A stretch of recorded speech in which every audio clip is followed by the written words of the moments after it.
A lot of young guys will say that they're not going to do something because it goes against their principles.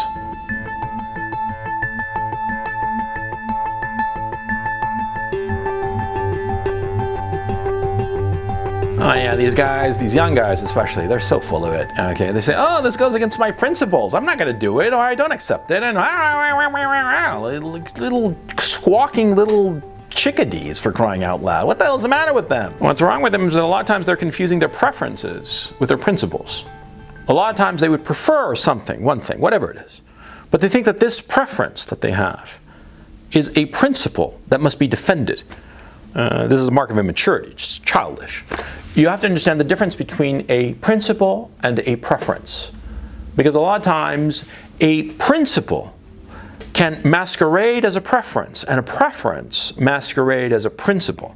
You have to distinguish between the two. You have to distinguish between that which is you are inflexible about and you will never compromise over, and that which is really like you'd prefer it, but it doesn't really matter. Let me give you an example. Suppose you're a vegan. I don't know why you'd be a vegan, but whatever, run with it. Suppose you're a vegan, right? And a vegan is no animal products whatsoever, except cheese. Cheese is, of course, an animal product. It comes from milk that comes from cows, right? Okay, so are you a vegan? Is your veganism that steady of a principle? No, it's really a preference. See, you don't eat meat probably because you don't really like it, and you're masquerading your principle, your preference rather, as a principle. Because you're saying, I'm a vegan, no animal product except cheese, you know? And so what are you really saying? You're saying, oh, well, you know, I don't like, you know, animal flesh. I don't like the taste of pork or beef or fish or whatever, but I do like animal product because I like, you know, cheese. So it's not a principle, it's just a preference, you see? And that's the reason I personally despise so many vegans, because I recognize that it's not a principle thing, it's a preference thing. They just prefer one thing over the other. They have confused their consumerist preference for some kind of grand moral principle. And in point of fact, some of them dress up their consumerist preference in this grand moral principle. I mean, I don't have a problem with vegans, because I personally like vegan food. I've gone to vegan restaurants all the time. I mean, since forever. I like it. I enjoy it. It's light, you know, it's great for lunch. You can have a vegan meal during lunch and you're not going to feel drowsy in the afternoon. I personally love vegan food, but, you know, it's just a preference for me. It's not a grand moral principle. But a lot of self-conscious vegans, well, you see what I'm saying? Yeah, and this goes for other stuff too. You know, there's always the guy who says, you know, I can't stand liars. I hate liars, and they lie all the time.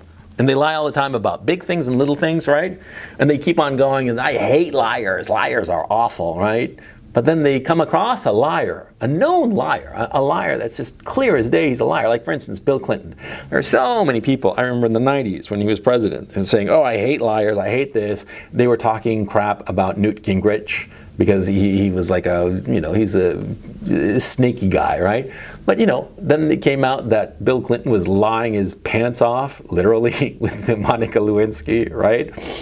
And they gave the guy a pass. And so this big principle that they hate liars and they won't tolerate lying, it's not a principle, it's just a preference. You see? It happens all the time.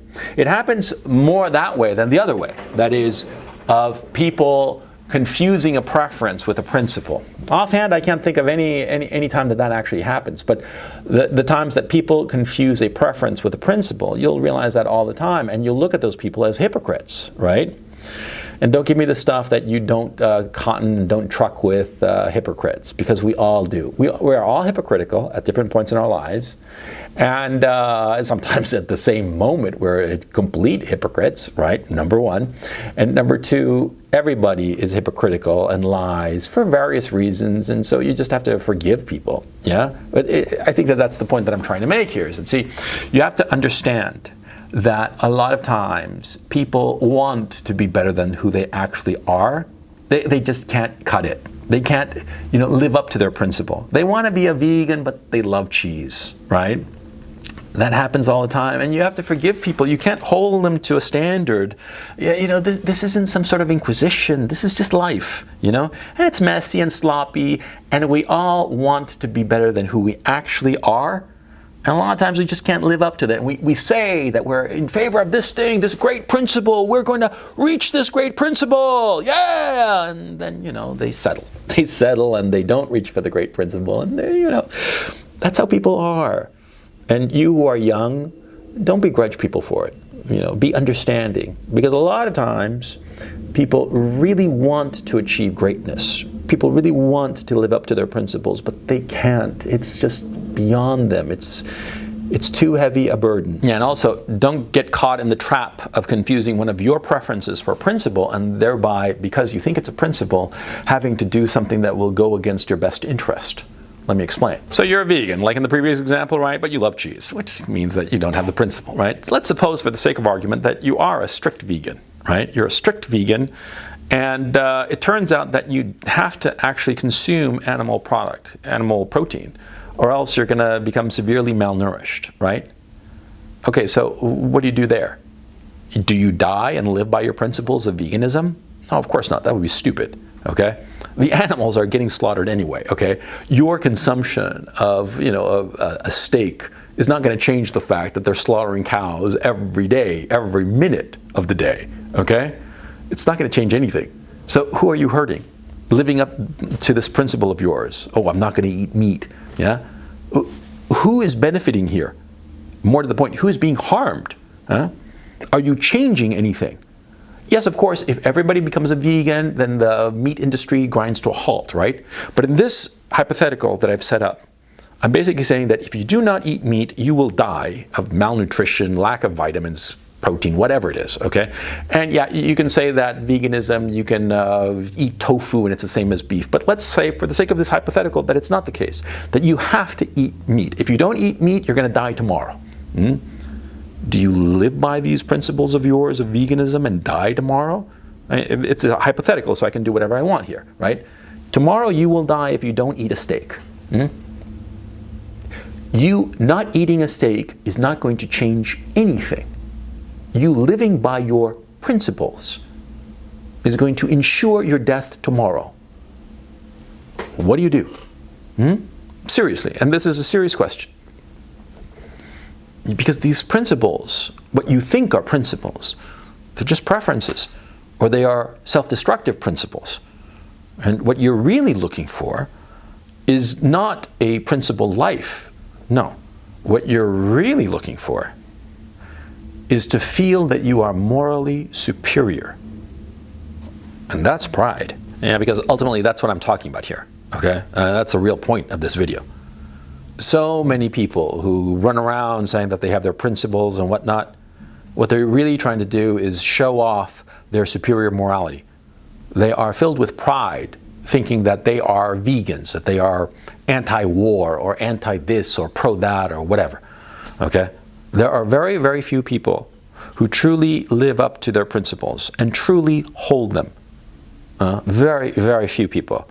And the fact of the matter is, most of those people come to very, very difficult ends, okay? If it's for some principle, some goal to be achieved. If they live by a principle of never causing harm, trying not to lie or to lie as little as possible, or to lie in the things that are least important so as not to hurt other people's feelings and whatnot. Okay, those are principles that you can live by, right? But the grand principle, like, oh, I'm not going to eat meat because, I want to save the cows. Oh, man, that's moral grandstanding. It's basically pride, okay? And a lot of times, especially in our contemporary culture that has glorified consumerism, it's glorified consumerism, and rather than allowing people to just consume, we feel the need to dress up our consumerist preferences in some sort of principle. And because we are masquerading as people with principles, because we are walking around saying that, oh, don't eat meat because, it's bad for the cows, they wind up becoming so malnourished that they die. And they hold on to these stupid principles that are really just preferences. You see what I'm saying? You see the tragedy of people trying to appear to be better than who they are, for the sake of some audience. Who's around? Who's looking? What are you talking about? So you see the tragedy of confusing principles with preferences. You got to pay attention. You got to pay attention to yourself, because a lot of times you like something or you dislike something. And because of this preference, that is irrational. That's just because, you don't like the taste of beef, and so you just don't like it. What is somebody going to put a gun to your head and force you to eat meat? No, you don't like it. And just because of this preference, you decide, I'll be a vegan. And then I'll turn this into some sort of moral crusade. And then I'll do things that are destructive to myself perhaps, or destructive to others. Maybe I'll set some slaughterhouse on fire, save the cows. People do that. People do all kinds of crazy stuff because they are confusing preferences with principles. If you have a principle, whatsoever it is, you have to examine it with a fine-tooth comb. You have to put it under a microscope. If it's a valid principle, it'll stand up to any scrutiny. The truth is like that. If something is true, you can examine it 6 ways to Sunday, 7 ways to Sunday, or however the expression goes.